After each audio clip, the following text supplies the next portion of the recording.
เดี๋ยวมาทดสอบชุดไฟเครื่องบินให้ลูกค้านะครับ นี่ลงชุดไฟเสร็จเรียบร้อยแล้วนะครับเลี้ยวซ้ายเลี้ยวขวา อัพดาว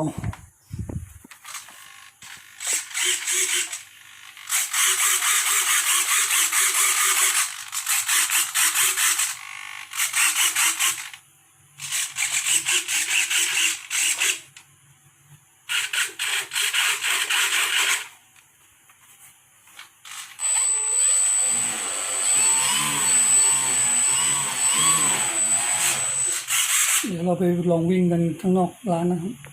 นี่เรามาทดสอบมีปีกนะครับเลี้ยวปีกซ้ายขวา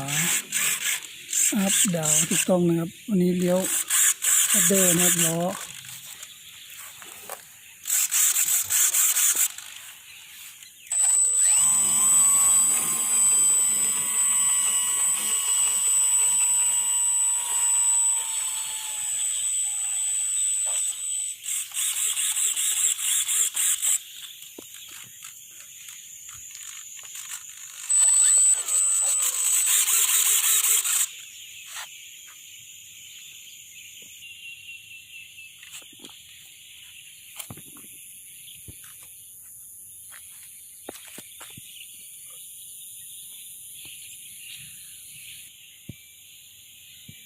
สนใจติดต่อได้ที่เฟซบุ๊ก1 RC กำแพงเพชร1เครื่องบิน